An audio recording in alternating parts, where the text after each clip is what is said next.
ou plutôt une question d'ordre d'évolution, d'installation dans le temps et d'évolution?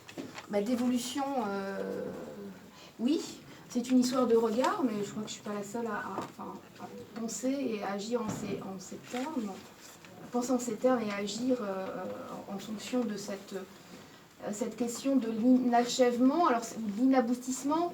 Ce n'est ni inachevé ni inabouti, ou les deux à la fois.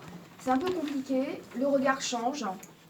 Le regard change. C'est-à-dire que quand les toiles ne sont pas sorties de l'atelier et que je les croise, elles me font juste un signe. Elles me disent, bon là, voilà, il y a quelque chose qui peut-être pas tout à fait achevé, peut-être pas tout à fait comme vous le souhaitez. Ça a pu être achevé en un temps et puis ça a bougé et je ne sais pas pourquoi. Voilà. D'accord. Alors je lisais un petit peu dans la même veine, je lisais à propos de ton travail que l'instant d'exposition, l'instant où tu donnes à voir ton travail au public, marquait une forme de rupture, de cassure, Oui. dans le rapport que tu entretiens à tes propres œuvres. Oui. Est-ce que tu peux être plus explicite? J'ai dit ça? Oui. Page 12. Autorise une mise à distance, forcément, oui. C'est comme si j'étais quelqu'un d'autre. J'ai besoin de quelqu'un d'autre, que j'étais pas la personne qui avait fait toutes ces choses-là. Et l'espace d'exposition autorise ça. C'est-à-dire que il y a un détachement. Voilà, il y a un détachement. Je me dis, ah bah oui, c'est étrange, je l'avais pas vu comme ça. Et qui est dû au fait d'extraire les toiles. C'est pour ça que je ne veux rien garder dans l'atelier.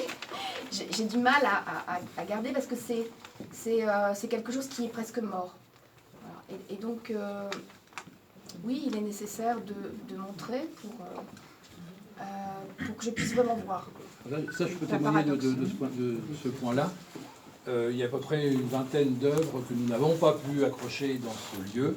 Il était question de les rendre à Jeanne. Il nous a dit non, tu peux les garder jusqu'à la fin de l'expo. Tu prendras tous, je ne veux pas les voir. Est-ce que les œuvres revivent Revivent, c'est-à-dire elles sont mortes elles sont mortes quand elles ne sont pas montrées. Ouais. Ah bah oui, bien sûr, elles vivent. Absolument, elles vivent. C'est une vraie nécessité d'exposer, parce que c'est ça que tu as peut-être oublié. C'est qu'il y a une nécessité d'exposer. Je me souviens maintenant. Il y a une nécessité de montrer. C'est-à-dire, en fait, là aussi, je dis, c'est grâce à vous aussi. Enfin, et on est ensemble. C'est vous qui commettez ces regards. C'est vous qui les appuyez. C'est vous qui faites vivre. Je ne reprendrai pas du tout les propos d'un certain Marcel, mais oui, il y a quelque chose comme ça de l'interaction absolument nécessaire, renouvelable, à renouveler. Sans cela, il n'y a pas d'intérêt. Voilà. Il n'y a aucun intérêt. Pour moi, il n'y a aucun intérêt.